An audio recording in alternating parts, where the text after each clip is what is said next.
Imagine closing your eyes and letting yourself drift while I take you to a place both far away and eerily familiar, because sometimes the best way to fall asleep is not by escaping reality entirely, but by slipping into another life, one lived long ago, in a world both harsher and strangely softer than our own. And tonight, that life belongs to Mary, though of course that was not her name at birth, but the name she wore like a second skin, a name easier to speak, easier to forget, easier to replace if ever she had to. And as you sink deeper into your pillow and feel the rhythm of your own breath begin to slow, imagine her stirring in her bed in Victorian London in the year 1857, when the city itself seemed to breathe through smoke-stained lungs, when chimneys coughed soot into the sky, and the streets were alive with the endless shuffle of boots, hooves, and wheels. And yet here, in one quiet back room of a brothel tucked discreetly off the Haymarket, a young woman wakes on a horsehair mattress that complains with each shift of her weight, the thin blanket hardly enough to keep the morning chill away. And beside her another girl sleeps still,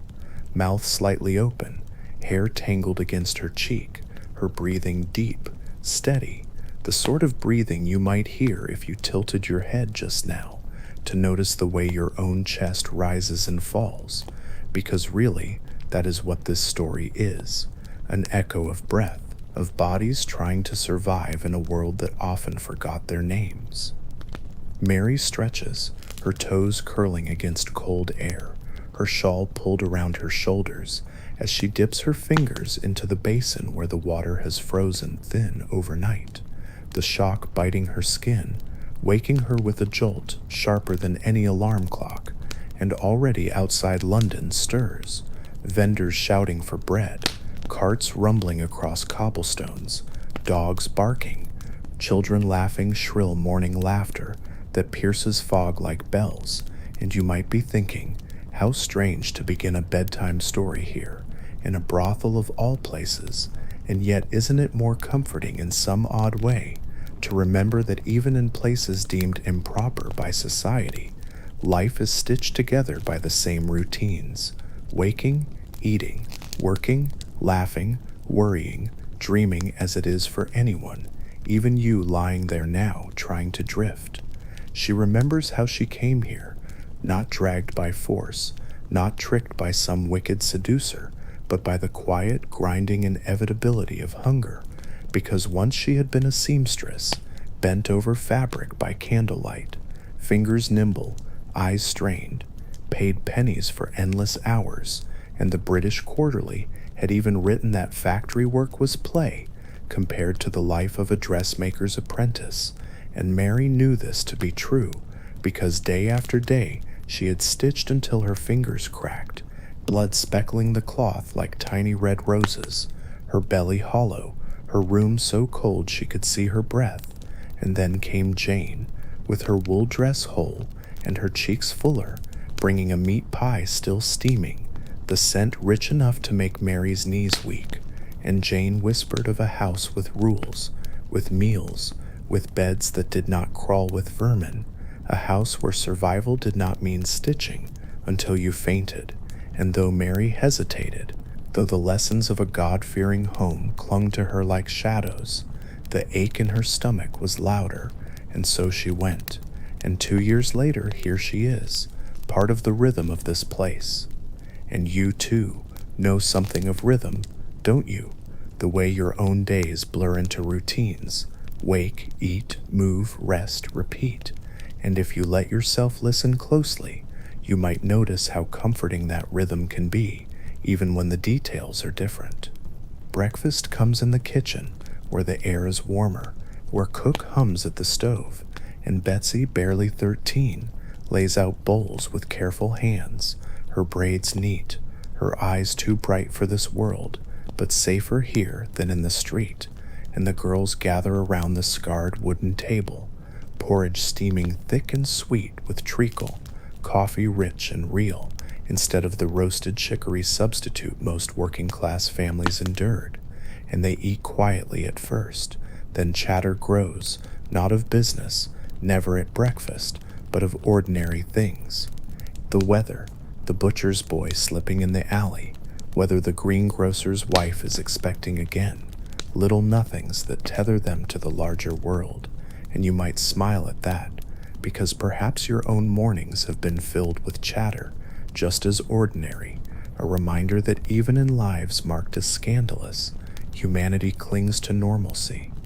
After breakfast comes the work that is not glamorous, dusting velvet chairs in the parlor, polishing glasses until they gleam, scrubbing laundry in cold water until knuckles ache, and yet there is a meditative quality to these tasks, the mind drifting as the hands repeat, much like your mind drifts now,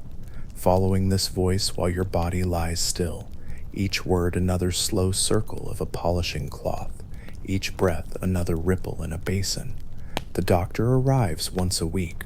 his bag full of small instruments, his manner brisk but not cruel, and though the examinations feel clinical, hollowing, Mary takes comfort in the routine, in the fact that here at least precautions exist, that someone checks, that sickness is caught early, and afterward she sips her tea slowly, reclaiming her sense of self, sip by sip, the warmth grounding her, and perhaps you too know that feeling of grounding, when a warm drink spreads through your chest, anchoring you gently, reminding you that you are here, safe, whole. Customers come in the afternoons, clerks, merchants, lonely men with polite hands or awkward jokes, and Mary greets them with practiced ease, offering not only her body, but the illusion of companionship, sometimes just listening, sometimes laughing softly, sometimes letting a weary man rest his head on her shoulder while she strokes his hair. And though society condemns her, she knows well enough the hypocrisy of it, because the same men who call her fallen are the ones who seek her out, who pay to sit in these lamplit rooms where curtains are drawn. And isn't it curious how often people condemn in public what they crave in private? You might even feel a flicker of recognition, remembering how society itself always wears masks, though perhaps yours are gentler.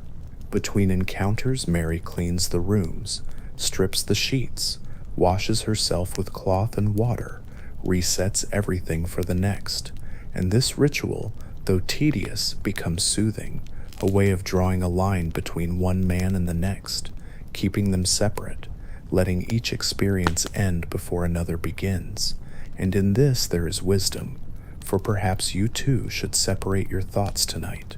letting one drift away fully before another arrives, until slowly there are none left at all. Sometimes, when the afternoon is quiet, she slips out into the streets in her plain dress and shawl, blending with the crowd, buying hairpins from the haberdasher, paper from the stationer, perhaps a jam tart warm and sticky from the baker, and as she walks she feels free, because in those moments she is just another face,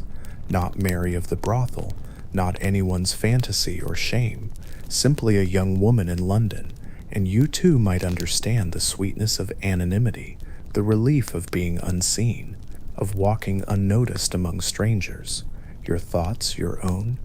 Evening transforms the house into something almost theatrical, each girl stepping into costume, silk dresses brushed smooth, hair styled with curls and pins, rouge blended carefully to suggest health rather than artifice,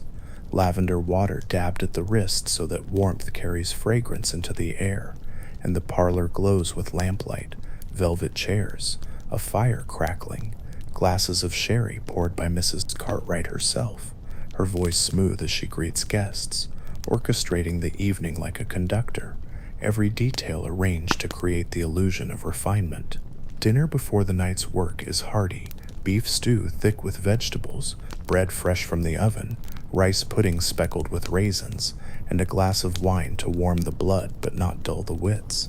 And around the table, Mrs. Cartwright reminds them, as she always does, that reputation matters more than numbers, that quality keeps gentlemen returning, and though the girls nod dutifully, their thoughts are already on the night ahead, the faces they may see, the routines they will follow, the roles they will play.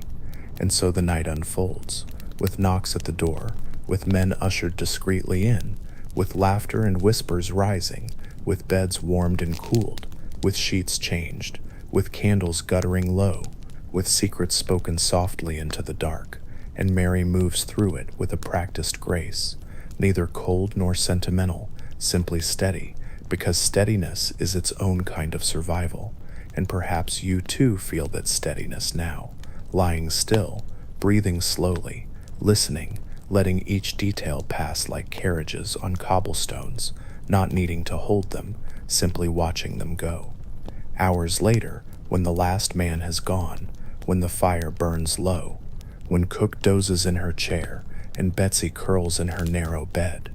Mary finally returns to her own room, her body weary, her shawl pulled close, her eyes heavy, and she lies down on the horsehair mattress again, the springs creaking as they did in the morning, and she lets her breath slow, in and out, steady, and you might notice now how your own breath matches hers, slower than before, softer, the kind of breath that leads naturally to sleep. Outside, London still stirs, carts rattling, vendors shouting, fog curling thick around the lamplights, but inside, in this small room, Mary closes her eyes, and you might do the same, because really this is the rhythm of life everywhere. Wake, work, eat, laugh, dream, rest, breathe, and repeat, and there is comfort in that rhythm, in knowing that even in the harshest times, people found ways to eat, to chat, to laugh, to dream of the seaside, to whisper to each other that maybe, just maybe, there was something better ahead. And so as her world grows quiet, so too may yours, as your shoulders soften into the bed, as your eyes grow heavier, as this story turns gently into silence, until at last there is nothing left to do but rest, safe, warm, and at peace, drifting like fog into the softness of sleep.